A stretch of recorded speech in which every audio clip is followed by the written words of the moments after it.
The conclave had existed for 40,000 years. 40,000 years of order. 40,000 years of rules, treaties, and quiet power. 17 alien civilizations, some with scales, some with 6 limbs, some that communicated through light pulses in their chests, had built a system that governed nearly every corner of the Milky Way. They decided who got which star systems. They decided which species were allowed to develop faster than light travel. They decided who mattered and who did not. For 40,000 years, nobody had seriously challenged them. Then humanity arrived. It did not arrive quietly. It never did anything quietly. Within 200 years of leaving their home planet, humans had settled 43 worlds, built 11 space stations, developed their own version of FTL travel without anyone's permission, and were expanding in every direction at a rate that made the elder races deeply uncomfortable. Humans did not ask for territory. They simply went somewhere, built something, and called it home. The conclave watched this with growing unease.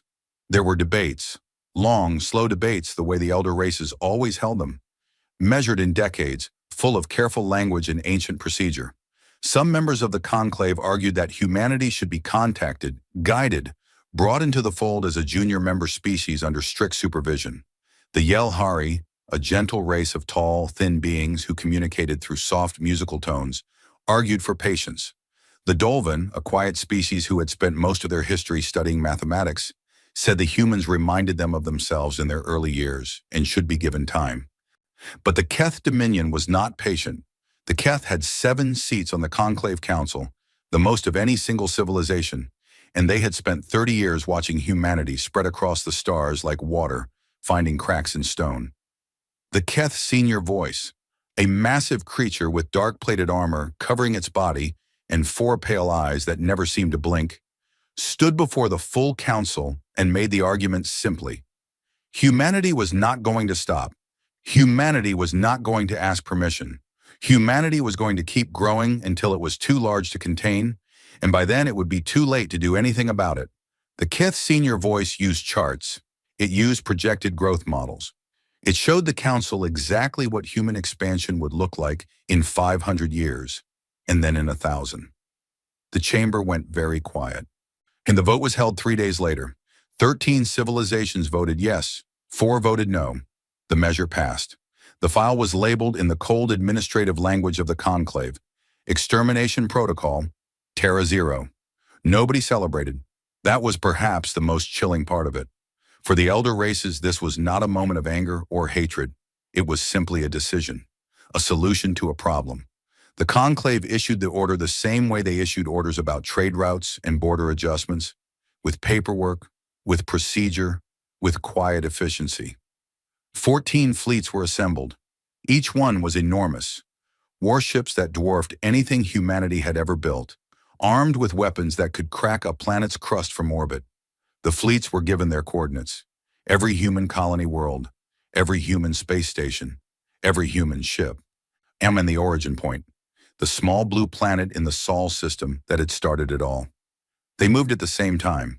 They dropped out of FTL at the same moment across dozens of star systems simultaneously because the conclave had wanted it to be fast, clean, total. It was a Tuesday on Earth, morning in most of the Northern Hemisphere. People were eating breakfast, going to work, taking their children to school. The sky above the cities was the same soft blue it had always been. A few people noticed something strange on their telescopes and personal scanners. Massive energy signatures appearing in orbit all at once. Some people posted about it online. Some people called it beautiful, thinking it was a meteor shower or some kind of natural event. Then the weapons opened fire. The conclave fleets did not pause. They did not send a message first. They did not offer a warning or a chance to surrender. There was no speech, no ultimatum, no final communication. There was simply the order, and then the execution of the order, carried out with all the emotion of a maintenance task. The first strikes hit Earth's major cities, then the military installations, then the communication hubs, then the power grids. Within 3 hours, Earth's entire defensive network, a system humanity had been quietly proud of, was ash. The warships then moved into position above the planet itself and began the final phase. Weapons designed specifically for what the conclave called planetary sterilization, fired in long, slow sweeps across the surface. The oceans boiled. The sky turned red, then black. The planet's crust cracked in a dozen places as heat tore through stone that had been sitting quietly for 4 billion years. The atmosphere, stripped layer by layer, peeled away into space. The blue planet that had given birth to something stubborn and strange and brilliant and loud. The planet that had produced music and war and art and science and every possible variety of foolishness and greatness went dark and silent and still. The same thing happened to 43 colony worlds, to 11 space stations, to every human vessel the conclave could find in open space. 340 billion people died in 6 hours. The conclave logged it, filed the report, scheduled a review in 50 years to confirm the absence of any surviving population. Then they moved on to other business. In what they did not know, what no one in the conclave knew, because humanity had been very, very careful, was that there were 17 ships they had not found. They were called the Arks in some of the internal human documents, though they had no single official name. They had been built quietly over decades, funded through channels so obscure and carefully buried that even most human governments hadn't known they existed. They were not built because of any specific intelligence about a conclave threat. They were not built because anyone had predicted what was coming. They were built because of something much simpler, a feeling shared by a small group of engineers and scientists and military planners who had looked at the galaxy and thought, "We are very new here and very alone, and it would be wise to have a backup." Humanity had always been like that, always building shelters before the storm arrived, always keeping one eye on the exit. It was not paranoia exactly. It was something older and deeper, burned into human thinking by hundreds of thousands of years of living in a dangerous world where things went wrong without warning. The 17 arcs had been running dark for decades. No transponders, no active signals, no communication that could be detected or traced. They moved through space using minimal drive signatures, following routes that took them far from any known travel lanes. Each ship carried between 100,000 and 200,000 people. Scientists, engineers, soldiers, doctors, farmers, teachers, and children. Each ship carried seeds, genetic archives, manufacturing equipment, libraries of human knowledge, weapons, and enough raw material to build something new from nothing. When the conclave struck, the arcs were already moving. Their captains had protocols. If the primary warning signals from the colony network went dark all at once, they were to proceed immediately to the rendezvous point and not stop for anything. All 17 ships made it. They gathered in a region of space so unremarkable that the conclave's charts didn't even give it a name. A dense field of asteroids orbiting a dying red dwarf star that put out just enough dim light to make the rocks glow faintly.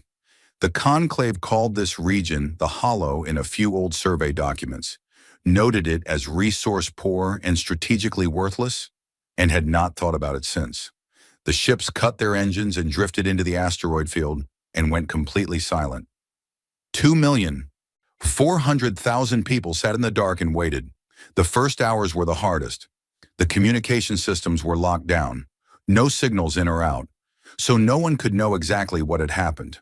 But the emergency protocols were specific, and the ship captains were disciplined, and everyone aboard already understood at some level that the silence meant the worst possible thing. Slowly, in whispers, in fragments, the truth moved through the ships. Earth was gone. The colonies were gone. 340 billion people were dead. The sound that moved through those ships in the hours after the truth arrived was something no one who heard it ever forgot. It was not screaming. It was not chaos. It was something quieter and more terrible. A sound like the air going out of something enormous and alive. Parents holding children. People sitting on the floor of corridors with their backs against the wall and their faces in their hands. Soldiers who had trained their whole lives to be steady and unshakable, sitting completely still with wet eyes, staring at nothing. Commander Yara Ose Mensa heard it from the bridge of the lead ship, the HFY Endurance. She was 51 years old, tall and lean, with close-cut gray hair, and the kind of face that had learned a long time ago not to show everything it felt. She had a daughter on one of the colony worlds. She did not let herself think about that yet. She sat in her command chair and listened to the sound of grief moving through her ship and through the fleet, and she did not move, and she did not speak for a long time. Then she opened the fleet-wide channel. Her voice, when it came, out her, was steady, not cold. It was not the steadiness of someone who did not feel. It was the steadiness of someone who felt everything and had decided that falling apart was not something she could afford right now. Not yet. She said that she knew what everyone was feeling. She said that she felt it too. She said that the people who had done this expected silence to follow, expected that the last of humanity would drift in the dark and mourn and eventually fade. She said that they were going to be wrong. She gave the fleet 72 hours, 72 hours to grieve, to cry, to feel everything that needed to be felt. No work orders, no drills, no meetings. 72 hours for every person on every ship to be a human being and not a soldier or an engineer or a commander. After that, she said, they were going to get to work. She closed the channel. Outside the viewports of the Endurance, the asteroids drifted slowly around the dying red star. The light was dim and reddish and old. It did not look like Earth's sun. It did not look like anything warm or welcoming. It looked like the end of something. But the ships were still there. The people were still there. 2,400,000 human beings, breathing and thinking and grieving and alive, tucked into the rocks around a forgotten star in the middle of nowhere. The conclave had filed its report. The job was done. In their records, humanity was gone. In the hollow, in the dark, something that the conclave had no category for was just beginning. The 72 hours passed. Then Commander Yara Osi-Mensah opened the fleet channel again, and this time her voice carried something different. And the grief was still there. It would always be there, like a scar that never fully disappeared. But underneath it was something harder, something with edges. She said 4 words. Let's get to work. What followed in the weeks after those 4 words was something that even the people living through it struggled to fully describe. There is a particular kind of energy that humans produce when they have been broken all the way down to nothing, and then decide, quietly, without ceremony, almost without discussion, that they are not going to stay broken. It is not the same as anger, though anger is part of it. It is not the same as hope, though hope is in there somewhere. It is something more practical than either. It is the energy of people who have decided that there is only one direction left to go, and they are going to go there as fast as they possibly can. Every person on every ship was cataloged. Skills, training, specialties, physical condition, psychological assessments. The data came back to the Endurance in long streams, and Commander Osi-Mensah and her council spent 48 hours reviewing all of it. What they had was remarkable, because the arcs had been designed not just to carry survivors, but to carry function. Every ship had been loaded with people chosen specifically for their ability to rebuild something from nothing. They had 312 physicists, 89 xenobiologists who had spent their careers studying alien technology and biology, over 400 engineers spanning every discipline from structural to quantum, 61 people who had worked specifically in alien communications and language, thousands of soldiers, many of them veterans of Earth's defense forces, who had been quietly recruited for the ARC program without being told the full reason why. Farmers, geneticists, doctors, programmers, teachers, psychologists, and scattered through all of it, the kind of brilliant, difficult, strange-thinking people that humanity always produced in every generation, the ones who looked at a problem from an angle nobody else had thought to try. Commander Osi-Mensah looked at all of this and felt something shift in her chest. Not hope exactly, more like recognition, like seeing a hand of cards and realizing slowly that it was better than it first appeared. The first order of business was survival. The asteroid field around the dying red dwarf was resource-rich in ways the Conclave surveys had missed, because the Conclave had been looking for specific minerals they valued and had not thought to look for what humans needed. The human geologists and mining engineers went to work immediately.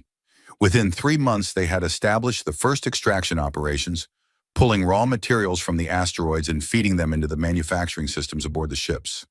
The second order of business was security.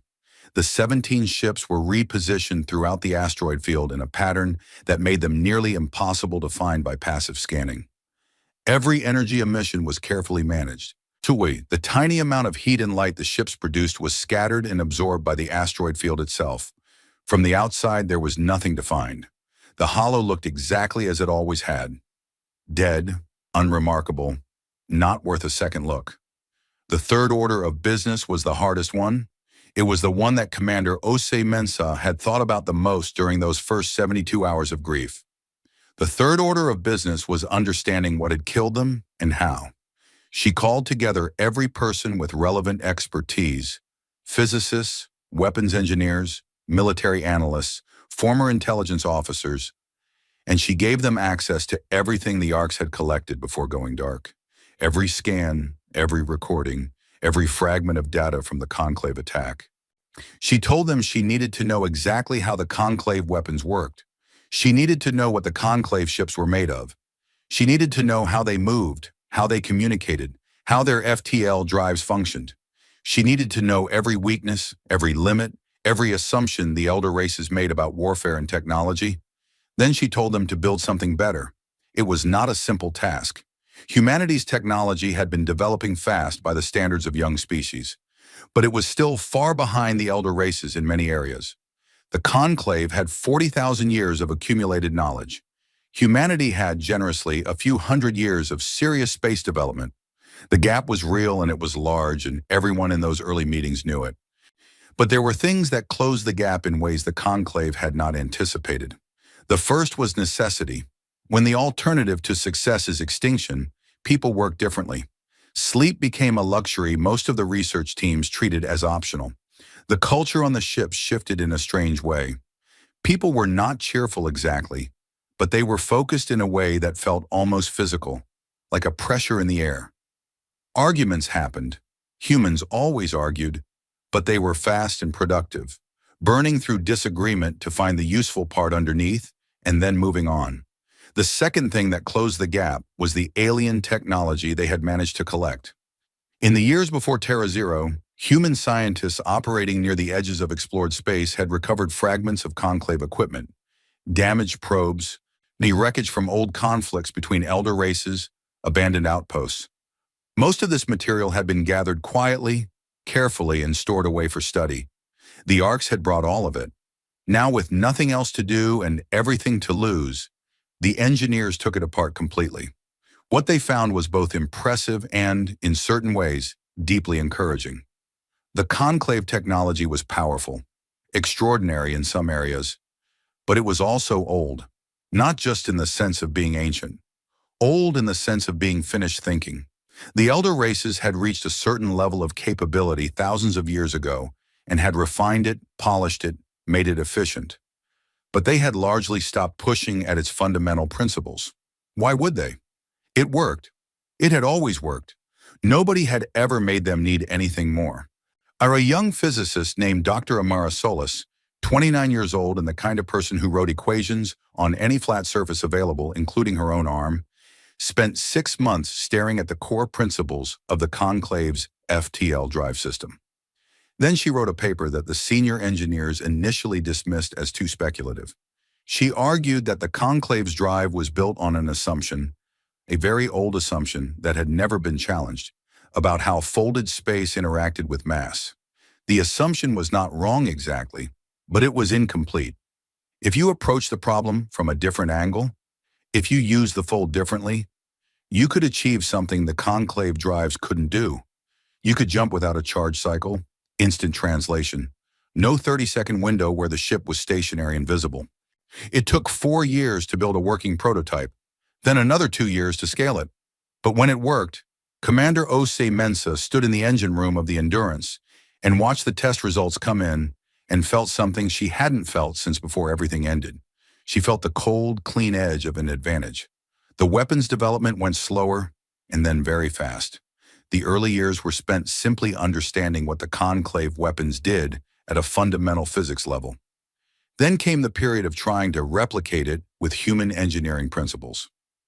Then came the moment, around year 12, when a weapons team led by a former Earth defense engineer named Marcus Webb stopped trying to replicate conclave weapons and started asking a different question.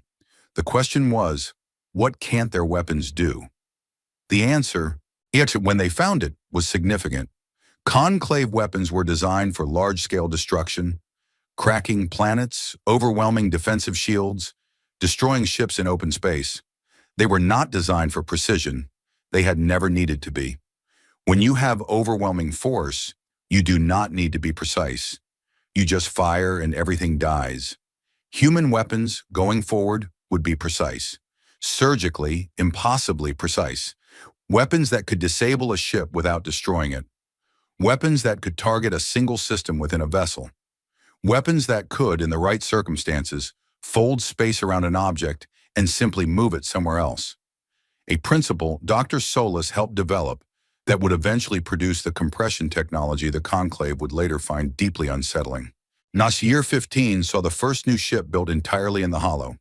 It was smaller than the Arks, fast and angular, built from asteroid materials with a human drive and human weapons, and not a single component the Conclave would have recognized. Commander Osei Mensa walked through it from bow to stern and said nothing for a long time. Then she said it was a good start. The engineers, who had not slept properly in 3 years, took that as the highest possible praise. The Ghost Fleet was born slowly, one ship at a time, assembled in the dark. By year 25, they had 41 vessels. Fast, quiet, armed with things the galaxy had never seen, crewed by people who had lost everything and had spent a quarter century becoming very, very good at one specific thing. Each crew member knew the name of the Conclave fleet that had struck their homeworld. Some of them had those names tattooed somewhere on their bodies. Some of them had the names of the people they had lost. Some of them had nothing visible. They just carried it in the way they carried everything, quietly and completely and without putting it down. The children who had been born in the hollow, and there were thousands of them now, the first generation of humans who had never seen Earth or a colony world, who had grown up in asteroid light and recycled air, were different in ways that were hard to define. They were not angrier than their parents. In some ways, they were calmer, but they had grown up with the mission as simply the background of existence. The way other children grew up with seasons or weather. They did not need to be convinced. They did not need to be motivated. They had been raised in a civilization that had one purpose, and they were its sharpest product. Commander Osei Mensa watched a group of them running combat drills in the training bay of the Endurance one afternoon and felt that complicated feeling again. Not quite pride, not quite grief, something that sat between both. These children had been born into loss. They had been born into the mission. They had never asked for any of it. But they were extraordinary, and they knew it, and they were ready. In year 30, she called the full council together. Every ship captain, every department head, every senior scientist and military officer. She put the fleet numbers on the table, the weapons assessments, the technology reports, the tactical planning documents that had been building for years. She asked the council if they were ready. There was a silence. Not the silence of uncertainty, the silence of people who had been waiting a long time for this particular question and were taking one moment to feel the weight of it fully before they answered. Then they answered. Somewhere in the Conclave's administrative archives, the file labeled Terra Zero sat closed and unreviewed. The 50-year review was 15 years away. The elder races were managing trade disputes and border negotiations and the slow business of governing a galaxy. They had not thought about humanity in decades. In the hollow around the dying red star with no name, 41 dark ships oriented themselves toward the wider galaxy, and humanity went hunting. The Conclave received the signal on a morning that had been, until that moment, completely ordinary. It came in on emergency frequencies, all of them simultaneously across every band the Conclave used. It came in 17 different languages, one for each member civilization, written in perfect diplomatic syntax with no grammatical errors and no cultural missteps.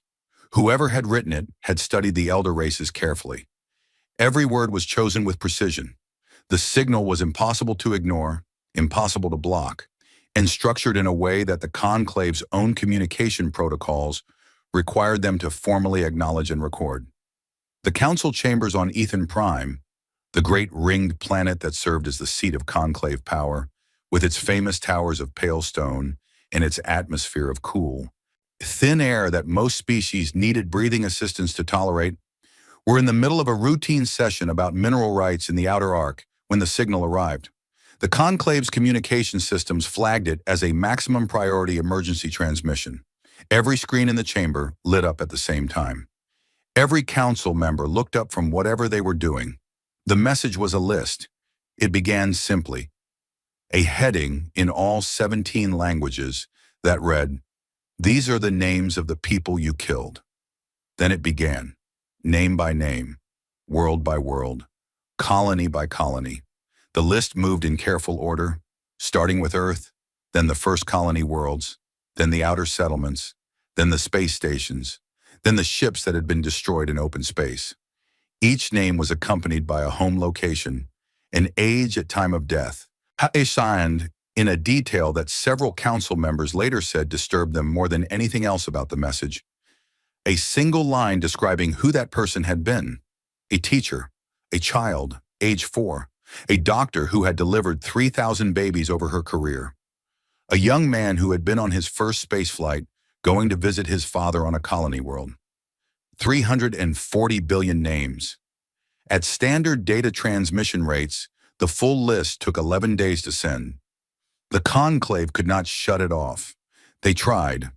3 times in the first hour, their communication administrators attempted to block the signal. Each time, it simply rerouted through a different frequency set, as though whoever was sending it had anticipated the attempt and already built around it. The signal was everywhere. It was in their systems the way water gets into a structure, finding every crack, filling every gap, impossible to fully stop without shutting down the conclave's entire communication network, which would have been its own kind of crisis. So they listened. For 11 days, the name of every human who had died in the Terra Zero operation moved through the communication systems of every conclave civilization. It appeared on screens in government buildings and private homes. It ran across information displays in public spaces on 17 worlds. Most species encountering it did not know what they were seeing at first. They had to look it up. When they found out, the reactions varied. Some were indifferent. Some were uncomfortable in ways they would not have been able to clearly articulate. On Yelhar, the home world of the gentle, a musical race that had voted against Terra Zero, the transmission caused something the Yelhari called deep resonance, a cultural response to witnessing significant loss. For 3 of the 11 days, large portions of Yelhari society stopped working and simply listened. On the Keth homeworld, the government tried to have the transmission classified and restricted to government channels. The attempt failed within 6 hours because the signal was already too embedded in the public networks to be contained. The Keth senior voice, who had argued for Terra Zero in the original vote, now older, the armor around his body thicker with age, watched the list scroll past on his private screen and felt the first trace of something he had not expected to feel. Something like unease. On the final day of the transmission, after the last name had been sent, there was a pause of exactly 1 hour. Then the second part of the message arrived. It was not a list. It was a data packet, compressed, structured, and very large. When the conclave's analysts opened it, they found sensor recordings. Military-grade scans, detailed and precise, showing the wreckage of something in open space near the Vega system. The analysts ran the identification protocols automatically, as procedure required, and then sat very still when the results came back. Conclave Fleet 7, all 41 ships. Fleet 7 had been one of the 14 fleets that carried out Terra Zero. After the operation, it had been reassigned to patrol duty in the Vega system, a routine posting that had been in place for decades without incident. When the last routine check-in from Fleet 7 had been received 42 standard days ago. When it had failed to check in again, the Conclave's communication office had logged it as a technical issue and scheduled a physical inspection in 30 days. This kind of administrative delay was not unusual. 40,000 years of smooth operation had produced a bureaucracy that moved slowly because it had never needed to move fast. Now the scan data was showing them why Fleet 7 had gone quiet. Every ship was there, all 41 of them, drifting in a loose formation in space, as if they had simply been turned off mid-flight. There was no debris field. There were no burn marks consistent with energy weapons. There was no evidence of explosive decompression or hull breach or any of the standard signs of combat. The ships looked, even from the outside, almost intact. Almost. The flagship of Fleet 7, a massive command vessel that was one of the largest warships the Conclave had ever built, had been changed. Its hull, which was constructed from a material so dense it could withstand direct impact from a planetary mass driver, had been compressed. The entire vessel, which had been nearly 2 kilometers long, now occupied a space roughly the size of a large dining table. It was a perfect cube, smooth-sided with a faint crystalline structure visible in the compressed metal. It was drifting alongside the other ships of the fleet as if it had been placed there deliberately, as if someone had wanted it to be found exactly like that, which they had. Attached to the data packet was one final file. It was a short audio recording. The voice that spoke was human, female, calm, with a measured pace that carried no anger, no emotion, no drama at all. It sounded like someone reading a weather report. "These are the names of the people you killed," it said, echoing the start of the list. "We remembered every name. We know every face. We know every world. We know every ship in your fleets and every weapon in your arsenals and every route your vessels travel. We have been watching you for a long time, and we have been learning. You filed us away. You stopped thinking about us. That was a mistake. You have 41 fleets remaining. We are patient people. This will be a long conversation." The recording ended. The conclave chamber was silent for a very long time. Then everyone started talking at once. And the orderly meeting that had been running smoothly for centuries dissolved into something the conclave had not experienced in living memory. Genuine panic. The 4 races who had voted against Terra Zero were the first to act. Within hours of the transmission ending, all 4 had opened separate back-channel communications, attempting to reach whoever was sending the messages. They used every diplomatic frequency they had. They sent signals to the coordinates implied by the data packet. They broadcast carefully worded statements of non-involvement into open space, hoping someone was listening. The Yelhari transmission was particularly detailed, going through their council record to show that they had argued against the action, that they had voted no, that they asked for dialogue and were willing to provide anything requested. And a response came back within a day. It was polite. It acknowledged the vote record. It said, "Precisely, we know who voted no. Stand aside and you will not be involved. This is not your war to fight or stop. Stay out of the lanes we use, and there will be no confusion." The Yelhari read this and immediately began the process of pulling all their vessels out of 17 different shipping lanes and patrol routes. They told no one they were doing it. They just quietly got out of the way. The 13 civilizations who had voted yes had a much worse few days. The Keth, who prided themselves on being the most militarily capable species in the conclave, immediately began mobilizing. They were not the type to wait for a second message. They dispatched 3 of their remaining patrol fleets toward the Vega system to investigate Fleet 7's wreckage and to sweep the surrounding space for any sign of the unknown vessels. The sweeps were thorough. The Keth were extremely good at this kind of search.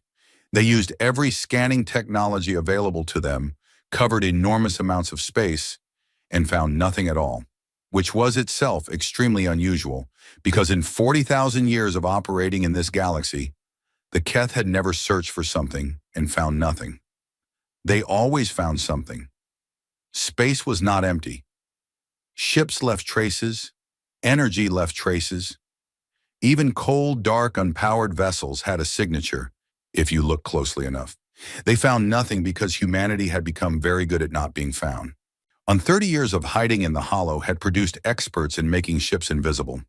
The Ghost Fleet moved through the search zone while the Keth were running their sweeps, passing through gaps in the search pattern with the ease of people who had studied Keth search protocols for years and knew exactly how they moved and where they looked, and crucially, where they did not.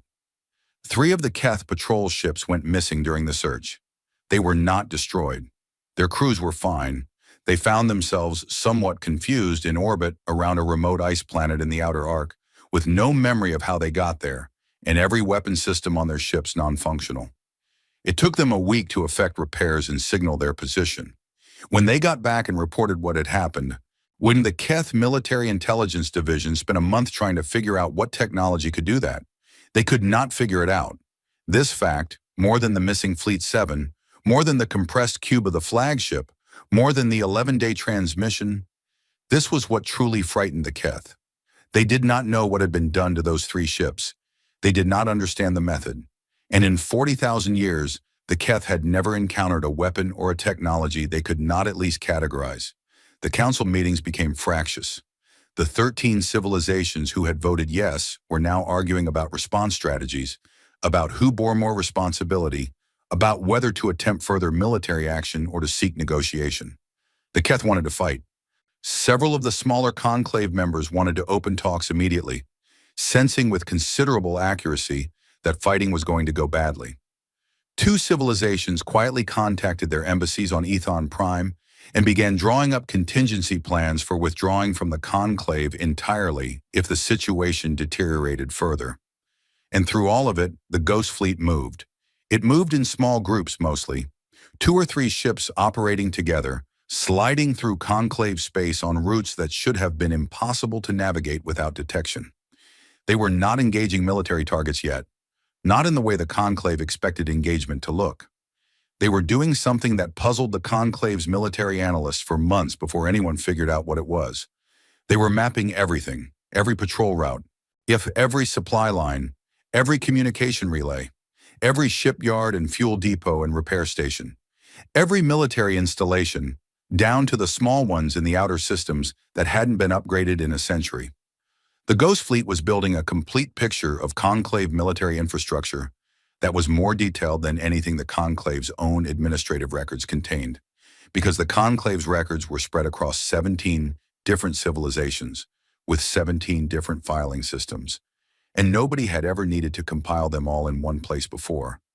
Humanity compiled them, organized them, analyzed them, found the gaps, the weaknesses, the nodes that, if removed, would cause the greatest disruption to the overall system. The conclave waited for an attack that looked like their idea of an attack. Ships emerging from FTL and opening fire. A fleet action. Something they had a procedure for. The attack, when it came, looked nothing like that. On a quiet standard day, 47 different conclave supply lines stopped functioning simultaneously.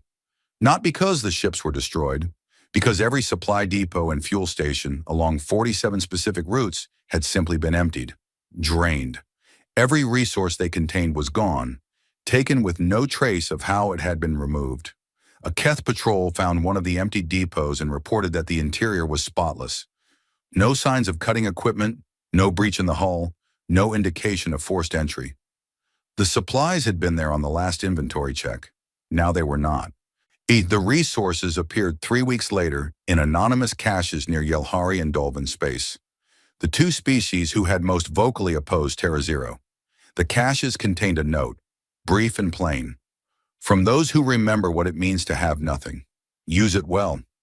The Yelhari received this and went very quiet for several days. When their senior diplomat finally made a public statement, she said only that they had received the materials and intended to return them through proper channels to whomever they rightly belonged. Nobody on the council asked her to clarify who she meant. In the hollow, Commander Osei Mensa sat in her command chair and reviewed the operation reports. Everything had gone as planned, better than planned in a few areas. She read the section on the Yelhari response and allowed herself briefly a small expression that might have been satisfaction. Then she turned to the next page and began reading the plan for Phase 2. The Keth made their move in the 42nd month after the first transmission. They had spent those months preparing in the way the Keth always prepared. Methodically, aggressively, with the kind of total institutional focus that came from being a military civilization for 8,000 years. They pulled every available warship from patrol and garrison duty. They reassigned them to a single unified strike force under the command of their most senior war director, a Keth called Vraxin, who had won 14 fleet engagements in his career and had never lost a ship under his direct command. Vraxin was, by any objective military measure, exceptional. He was also the kind of commander who had read everything ever written about warfare and believed deeply in certain principles that 8,000 years of Keth dominance had proven correct over and over again.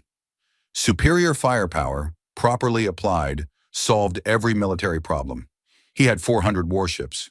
He would find the humans wherever they were hiding, and he would end this. Commander Osei Mensa had been expecting the Keth to do something exactly like this.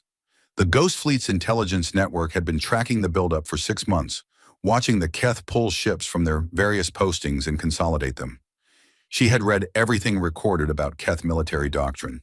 She had sat in planning sessions with her best tactical minds and gone through Vraxin's 14 engagements one by one, dissecting every decision he had made and mapping the principles underneath them. Then she had built something designed specifically to take those principles apart. The Keth fleet moved into a region of space near the galactic arm known as the Karath Corridor, a long stretch of relatively clear space that the Keth's search projections suggested the Ghost Fleet was most likely using as a travel route. Vraxin arranged his 400 ships in a formation he called the Net, a vast interconnected pattern that covered an enormous volume of space and could detect anything moving through it, then collapse inward to surround and destroy the detected target. It was a formation the Keth had used for 3,000 years.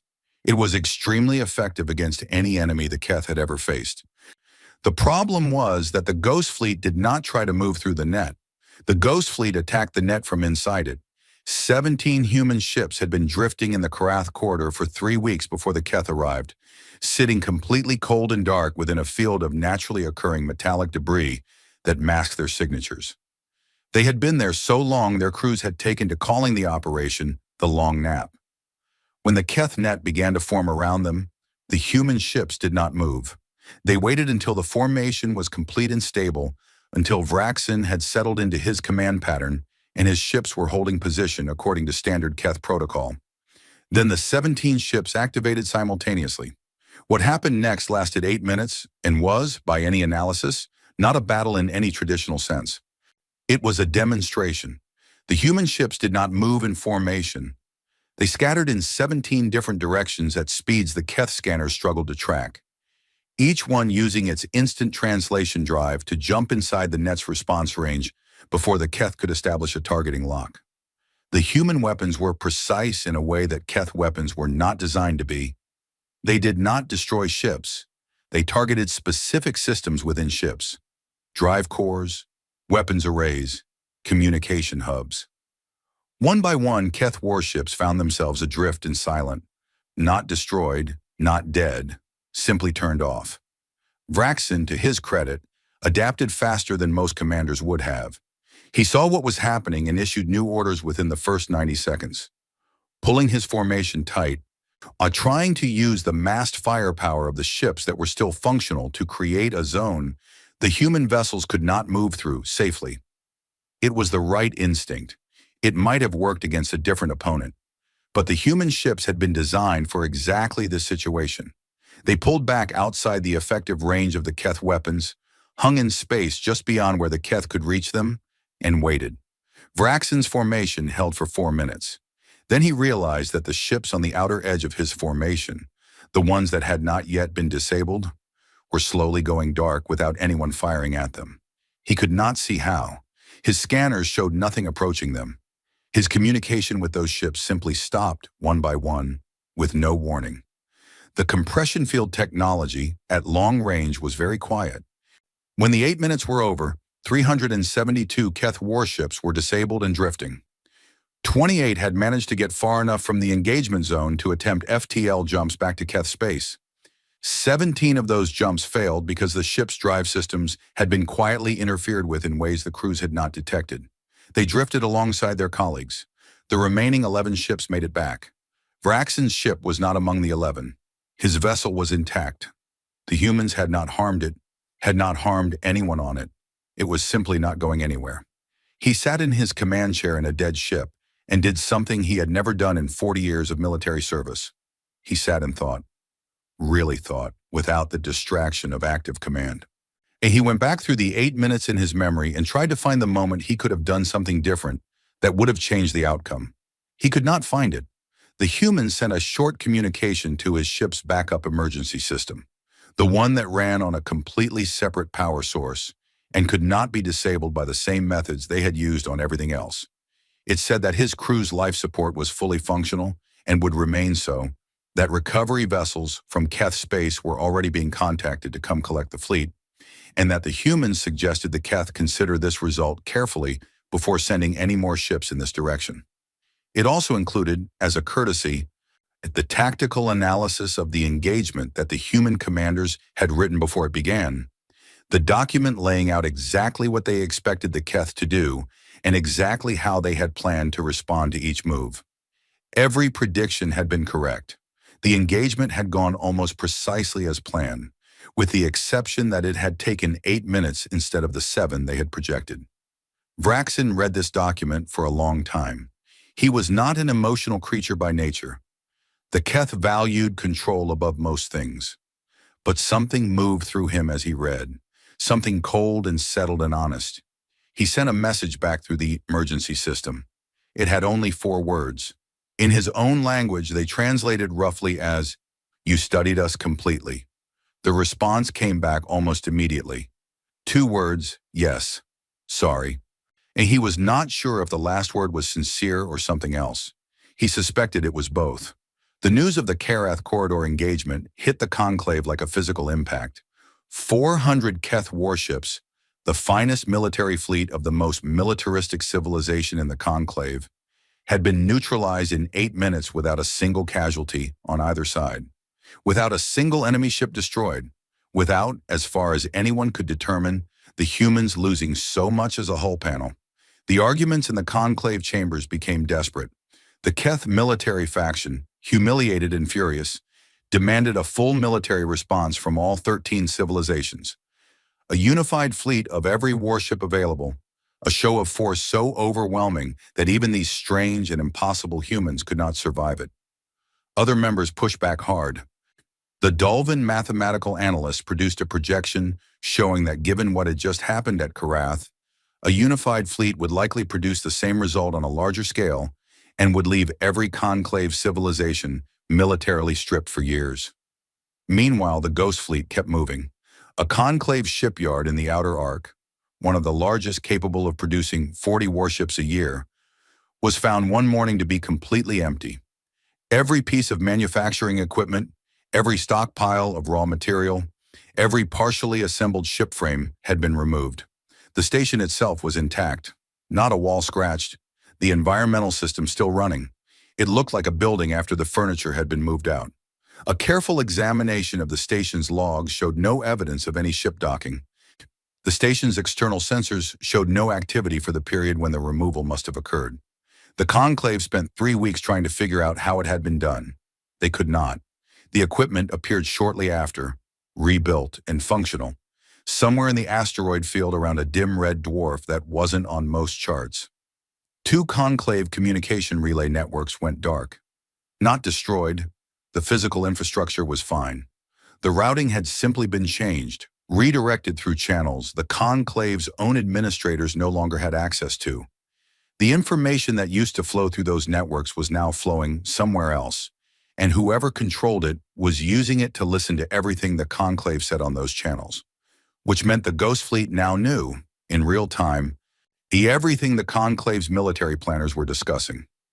It was around this point that several of the smaller Conclave civilizations, ones who had voted yes on Terra Zero, largely because the Keth had made it clear there would be consequences for voting no, not because they had genuinely wanted humanity dead, began making very quiet inquiries about what exactly the process would look like for acknowledging wrongdoing.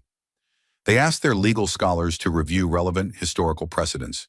They asked their diplomats to draft language that expressed regret without explicitly admitting liability. They asked, through intermediaries, whether anyone had any idea how to contact the humans directly. The humans, it turned out, were already aware of these inquiries. They had been listening. Why? They sent individual responses to each of the civilizations that had reached out. The responses were polite, clear, and left no room for misunderstanding.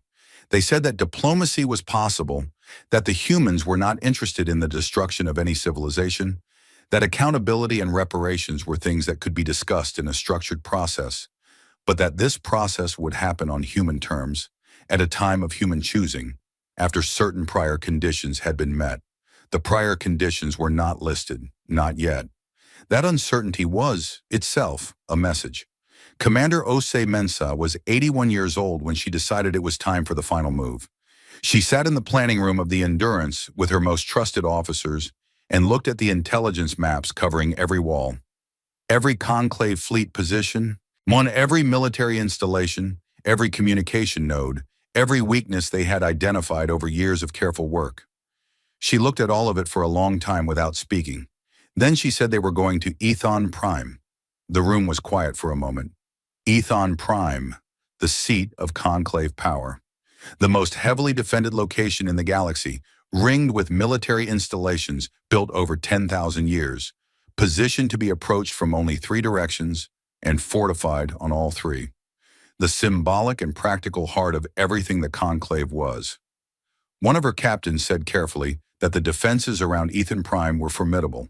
Commander Osei Mensah said she was aware of that.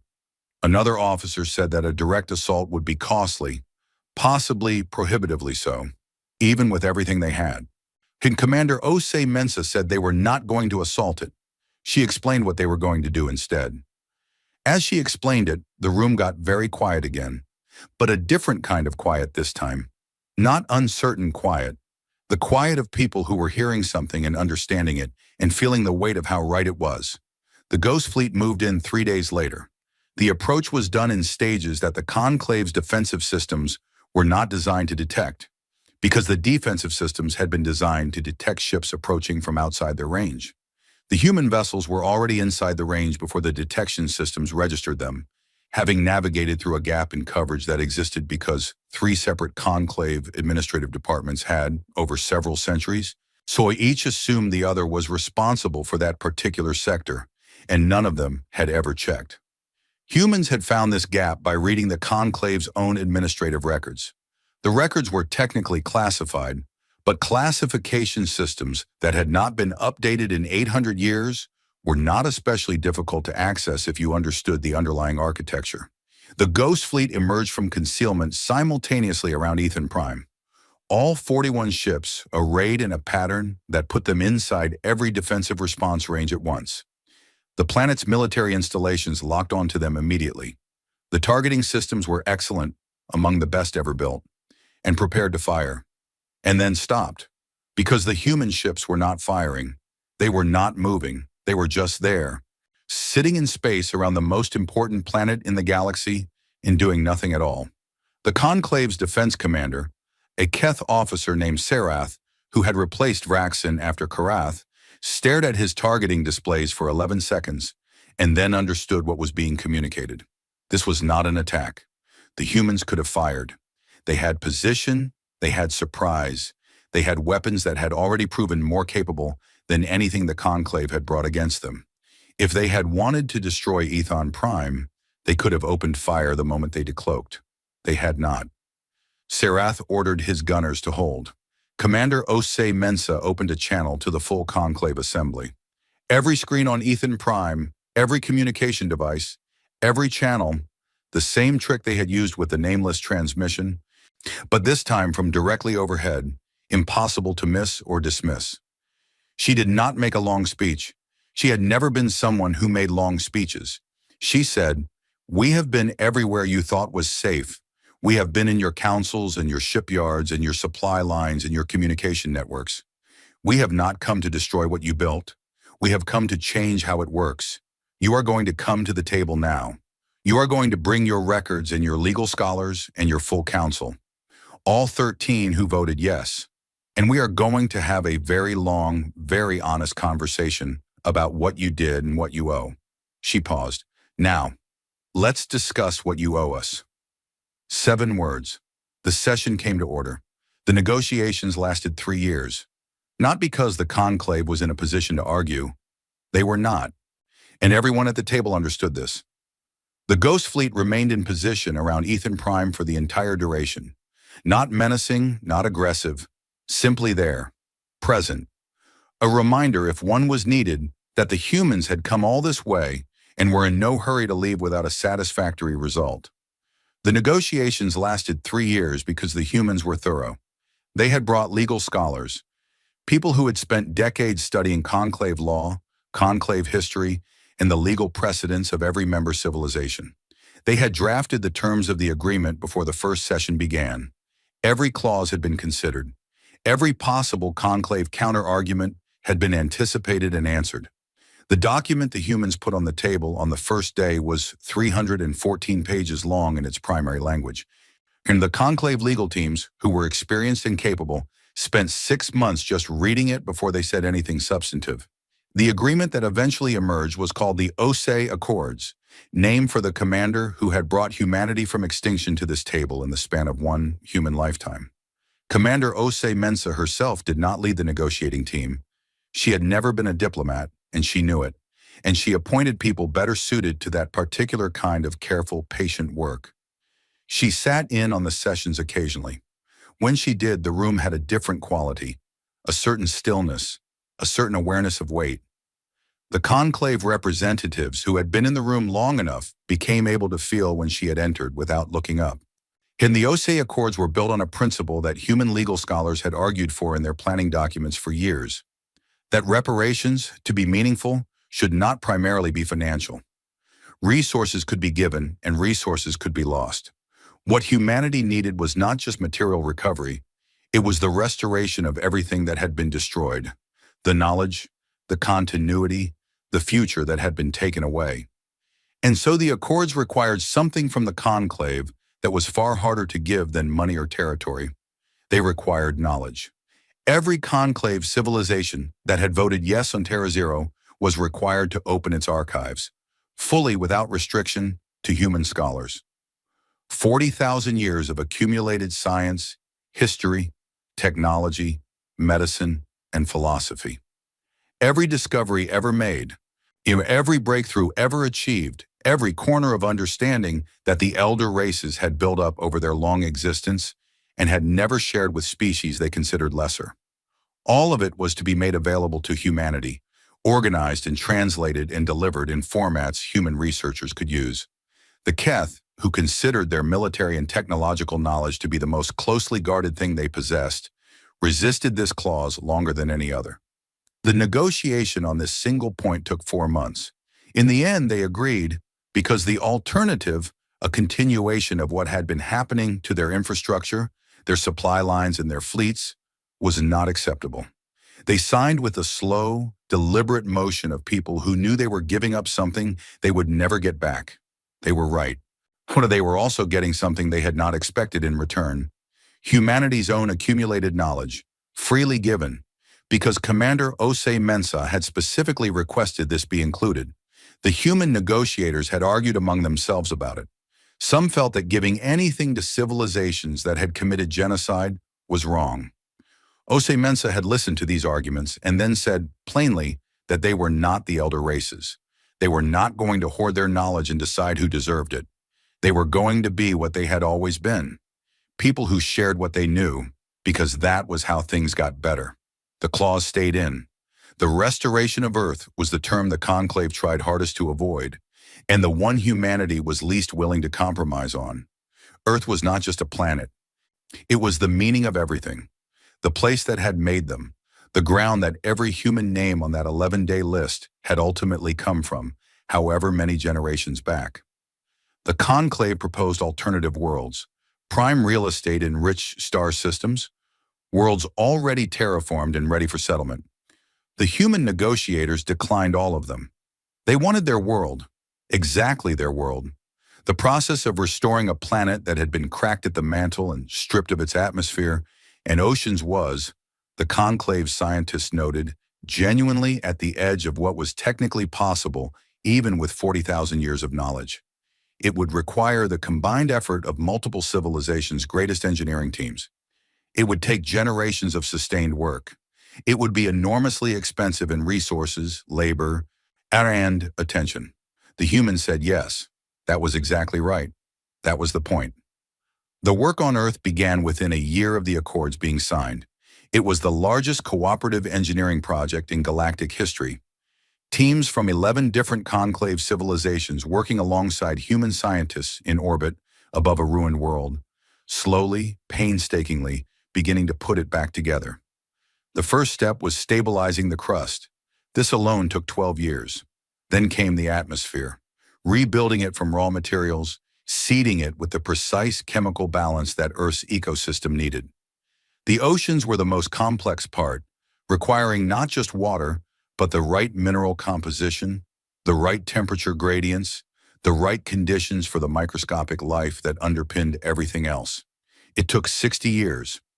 When the first rain fell on the restored Earth, real rain, from real clouds forming in a real sky above ground that was beginning, slowly, to remember how to be alive, there were humans watching it from orbit who had never stood on any planet, who had been born on ships or in asteroid settlements, and who would never fully understand from memory what that blue sky had meant to people who had lived under it for hundreds of thousands of years. But they understood it from everything else, from the stories their parents and grandparents had told, from the archives, from the art and the music and the books and the thousand different ways that humans had always tried to preserve what they were afraid of losing. Some of them cried. They did not feel embarrassed about it. Commander Yara Ose Mensah did not live to see the rain. She died 7 years into the restoration project at 88 years old in her cabin on the Endurance. She had refused to retire. She had refused repeatedly and with increasing creative profanity to leave her ship for any ceremonial position or symbolic role. She had continued to work until the last months of her life, when her health made it impossible. And even then, she had insisted on daily briefings delivered to her bedside. She was buried in space, as she had requested, in the direction of where Earth was slowly becoming itself again. Her successor, a captain named Jonas Webb, son of the weapons engineer Marcus Webb, who had helped build the Ghost Fleet's arsenal, continued her work with the quiet, focused competence she had specifically selected him for. He was not like her in personality. He was calmer, more diplomatic, less likely to use creative profanity in formal settings. He was, however, extremely effective, and he had grown up in the hollow and understood the mission with the bone-deep certainty that only people born into something can have. The other thing that happened during the restoration years, the thing that the conclave had not planned for and could not have predicted, was what it did to the rest of the galaxy. There were many species who were not members of the conclave. Some were young civilizations, barely off their home planets, still finding their footing in a galaxy that the elder races had always made feel slightly hostile and unwelcoming.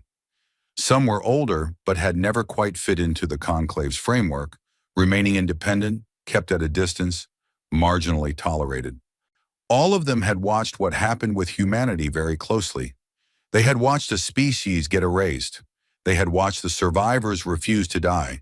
They had watched those survivors spend 30 years in the dark, building something remarkable from grief and determination, and the particular human refusal to accept a situation just because it was the situation. They had watched humanity take the most powerful military force in the galaxy and make it look confused and slow. They had watched humanity come back to the table not to destroy but to demand justice, and had watched them get it. The message this sent was enormous. The first species to formally request an alliance with humanity was a civilization called the Vrail, a quiet, careful people who communicated primarily through scent and had spent several thousand years on the edges of conclave space being politely ignored. They had voted on nothing because they were not a conclave member. They had simply existed, carefully and without causing offense, in the way that species do when they have learned that the powerful do not always appreciate being noticed. They sent a delegation to the Compact, the loose governance structure humanity had established among the Ark survivors and their descendants. The delegation arrived with full diplomatic formality and a very long message that, when translated, essentially amounted to, "We saw what you did. We think you are right about how things should work, and we would very much like to be on your side of whatever comes next." Humanity said yes. 17 more species followed within the decade. Some were small, some were large, with resources and knowledge that proved genuinely valuable. Some had old grievances with specific conclave members that they had never had the power to address. All of them had one thing in common. They had looked at humanity and seen something they wanted to align with. Not because humanity was the most powerful force in the galaxy now, though the argument could be made, because humanity had won the way it had won, without erasing anyone, without the kind of cold, procedural decisions that had created this situation in the first place. Because when Commander Osei Mensa had sat in front of the full conclave assembly, with 41 warships in orbit above their homeworld, she had not destroyed anything. She had demanded a conversation. And that distinction mattered to people who had spent a very long time living under the kind of power that did not bother with conversations. The Galactic Conclave formally dissolved in the 63rd year after the signing of the Osei Accords. It was not a violent end. It was not sudden. It had been declining steadily as its member civilizations reconfigured their relationships, renegotiated their agreements, and slowly reorganized around the new architecture of power that had emerged. The final session of the old council was brief and procedurally correct, because 40,000 years of habit do not disappear overnight. The records were closed. The administrative systems were transferred. The Great Pale Towers on Ethan Prime were not torn down. They became the headquarters of something new. The Interspecies Compact held its first formal assembly in those towers. The chamber had been renovated. The old seating arrangement, which had placed the Keth delegation at the physical center of the room as a subtle statement about who mattered most, had been redesigned. The new arrangement was circular, every species at equal distance from every other. No center point at all. The first chair of the Interspecies Compact was a human woman named Aisha Osei Webb, granddaughter of Yara Osei Mensa. She had been born in the Hollow, in the asteroid field around the dim red dwarf that had no name, in the 23rd year after Terra Zero. She had never seen Earth until she was an adult. She had grown up in recycled air and asteroid light, playing in the corridors of ships with the children of engineers and soldiers and scientists, learning history from people who had lived it, learning purpose from the air around her. She was 50 years old when she took her seat in the compact chamber for the first time. She was small and precise, and had her grandmother's way of making a room go still when she needed it to. She had her grandmother's eyes, the kind that had learned a long time ago to see several things at once, without reacting to any of them until the right moment. She gave a short speech. She did not talk about what humanity had suffered, though everyone in the room knew it. She did not talk about what humanity had achieved, though the evidence of it surrounded them. She talked about what the compact was for, what it needed to be going forward, in a galaxy that had just learned a very expensive lesson about what happens when the powerful decide that some lives matter less than the convenience of the powerful. She said the compact existed to make sure that lesson was never forgotten and never needed to be learned again. Then she called the session to order, and the work of building something better began. The Hollow, the asteroid field around the unnamed red dwarf, was never settled or developed. By unanimous decision of what had been the Endurance Compact, the human governing body that eventually folded itself into the larger Interspecies Compact, it was preserved exactly as it was. No mining, no development, no tourism, though requests came in every year. Just the asteroids drifting slowly around their old dim star. Honad and the faint echoes of what had been built there in the dark. A marker was placed at the rough center of the field. Not large, not elaborate. A plain metal pillar with a single inscription. No images, no decoration. Just words in the first language Commander Osei Mensa had spoken as a child, and then translated into every language that the new compact recognized. The inscription read, "Here the last of us gathered. Here we decided not to end. The galaxy told us we were finished. We disagreed. What you have now came from this place, from the choice made here, in the dark, by people with nothing left but each other and enough stubbornness to call that sufficient. Do not forget where it started. Do not forget who decided. People came from a long way away to read those words. Not just humans, members of the Vrail, the Dolvin, so the Yelhari, species that had never known humanity before the compact, and had grown up knowing them only as neighbors and partners and sometimes friends. They came and they read and they were quiet for a moment, the way people are when they are standing somewhere that means more than it looks like it means. The elder races had looked at humanity and seen something to be managed, something too fast, too loud, too unpredictable, too unwilling to stay in whatever place was assigned to it. They had decided the cleanest solution was erasure. They had not understood what they were erasing. They had not understood what happened to human beings when everything was taken away, and the only thing left was the decision about what to do next. One, they had not understood that the species they were afraid of, the one that spread too fast and built too much and refused to ask permission, was only a fraction of what humanity became when given a reason. They had poked something that did not know how to stay dead. They had extinguished something that burned hotter in the dark. They had broken something that rebuilt itself into a shape the original had never been. The galaxy had tried to erase humanity. It had given humanity a reason and a direction and 30 years of uninterrupted time to become something the galaxy could not contain. And then humanity had come back, not to conquer, not to destroy, not to become the new version of what had been done to it, just to make sure that the conversation that should have happened at the beginning, the one where every voice had weight, where every life was counted, where no species made decisions about the existence of another without accountability, that conversation would finally properly, permanently begin. Outside the windows of the compact chamber on Ethan Prime, the ringed planet turned slowly in its old familiar orbit, unchanged by everything that had happened around it. Somewhere across a great deal of empty space, a small blue planet was green again in places, its oceans deep and cold and real, its sky the same soft color it had always been on a clear morning. And in the hollow the asteroids drifted. The old star burned its dim, patient red. The marker stood in the silence and said what it had always said. We decided not to end. That had been enough. It would always have been enough. It was the most human thing there was.